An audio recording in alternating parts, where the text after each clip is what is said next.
আসসালামু আলাইকুম রহমতুল্লাহি ওয়া বারাকাতুহু। বন্ধুরা কেমন আছেন? আশা করি ইনশাআল্লাহ ভালো আছেন।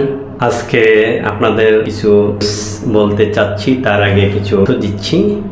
সেটা হলো প্রধানমন্ত্রী হাসিনা বলেছেন, আমরা যেই বাসাগুলা তৈরি করে দিছি দুস্থদের, এই বাসার মালিক স্বামী স্ত্রী দুজনেই, কিন্তু কোনো কারণে যদি তাদের মধ্যে বনিমানা না হয় এবং তালাকের মতো বিষয় আসে, তখন এটা তার ওয়াইফের নামেই থেকে যাবে।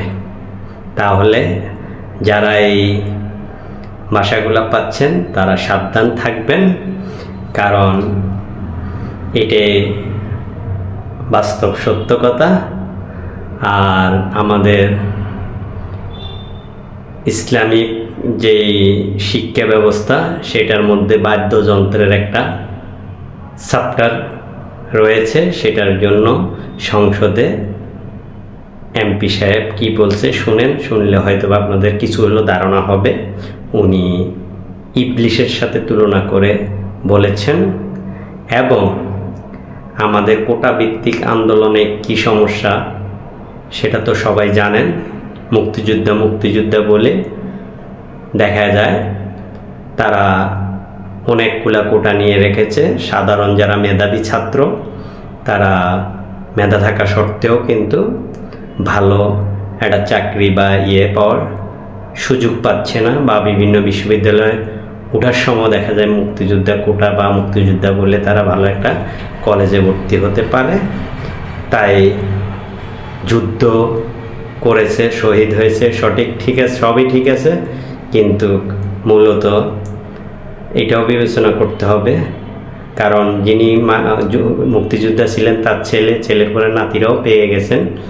এখন থাকবে না কেন, তাদেরও থাকবে কোটা, কিন্তু পরিমাণে কম, কারণ তাদের সংখ্যা আগের তুলনায় বেড়ে গেছে, কারণ এখন তার নাতনি এভাবে করে আসতেছে।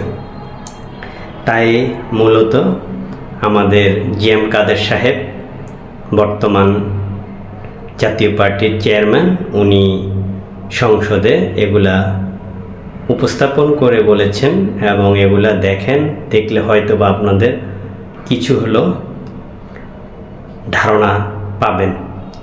কারণ ছাত্ররা এখন পর্যন্ত আন্দোলন করতেছে, কিন্তু আমাদের প্রধানমন্ত্রী বলেন হাইকোর্টে একটা আদেশ হয়েছে। হাইকোর্টের আদেশ দিয়ে কোনো কাজ নেই। যেটা জনগণের ভালো হবে, জনগণের জন্য ভালো বয়ে আনবে, সেই বিষয়ে থাকতে হবে। হাইকোর্টের এটা আপনারা ইচ্ছা করলে সংসদে পাশ করে ঠিক করা যায়। তো দেখতে থাকেন প্রধানমন্ত্রীর কথাগুলো। ধন্যবাদ।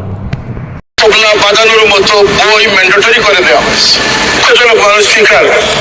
আর আল্লাহ নবী সাল্লাল্লাহু আলাইহি ওয়াসাল্লাম বলেছেন যে আউয়ালু মা তাআন্নাসা ইবলিস, এই বাদ্যযন্ত্র হচ্ছে ইবলিস থেকে প্রতিষ্ঠিত।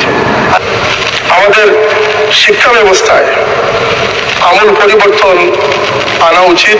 প্রথম শ্রেণী, দ্বিতীয় শ্রেণী, তৃতীয় শ্রেণী, চতুর্থ শ্রেণী নিয়োগের ক্ষেত্রে শুধু 56% কোটাস মাধ্যমে নির্ধারণ করা হতো, আর শুধু 44% মেধার ভিত্তিতে নিয়োগ দেওয়ার সিস্টেম করা হয়েছিল, যেখানে 30% মুক্তিযোদ্ধা কোটা, 10% নারী, 10% অনগ্রসর জেলার বাসিন্দাদের জন্য, 5% ক্ষুদ্র জাতিগোষ্ঠীর মানুষদের জন্য, 1% প্রতিবেদের জন্য সংরক্ষিত ছিল। 2018 সালে এটা নিয়ে একটা বড় আন্দোলন হয়। আন্দোলনে কিন্তু দাবি ছিল যে অন্য সবগুলি থাকুক, শুধু 30% মুক্তিযোদ্ধা কোটাটা যেন বাতিল করা হয়। তারা মনে করে যে মেধাবী ছাত্ররা এগিয়ে আসার সুযোগ খুব কম হচ্ছে, মেধাভিত্তিক সমাজ গঠন হচ্ছে না। একটা সভ্য সমাজ হলে মেধাভিত্তিক সমাজ হতে হবে। একটা উন্নত সমাজ যেটা সামনের দিকে অগ্রসর হয়, সেটাকে মেধাকে দান দিতে হবে। মুক্তিযোদ্ধাদের আমরা দান দিব, কিন্তু তাদের বংশ পরস্পর, তাদের নাতি সবাইকে দিতে হবে। এই বিষয়টি সম্পর্কে সাধারণ ছাত্রদের মধ্যে একটা দ্বিমত আছে, তারা এই সঙ্গে একমত হতে পারছেন না। তো কিন্তু 2018 সালে এই দাবির মুখে আমাদের সরকার থেকে ঘোষণা দেওয়া হয় যে প্রথম শ্রেণী এবং দ্বিতীয় শ্রেণীর জন্য সবগুলি বাতিল। এটা কিন্তু দাবি ছিল না, দাবি ছিল শুধু মুক্তিযোদ্ধা বাতিল, বাকিগুলো থাকবে। এবং তৃতীয় চতুর্থ শ্রেণীতে পূর্বের ন্যায় সকল কোটা আছে। যাই হোক, এটা এইভাবে সেটেল হয়ে গেছিল। সবাই এইভাবে চলছে। এখন হঠাৎ করে দেখা গেল যে 2021 সালে একটা কেস হয়েছিল, যার রায় কয়েকদিন আগে, কোথাও 5ই জুন হয়েছে, সেখানে বলা হয়েছে যে ওই আগের কোটাটি বহাল থাকবে। প্রত্যেকটা বাড়ি কিন্তু স্বামী স্ত্রীর যৌথ নামে হয়। স্বামী স্ত্রীর যৌথ নামে সেখানে যদি কোনো দ্বন্দ্ব দেখা যায়, তো দ্বন্দ্ব দেখা দিলে সেটা স্ত্রী পাবে, স্বামী না। Subscribe with share and like. Press the bell icon. Thank you.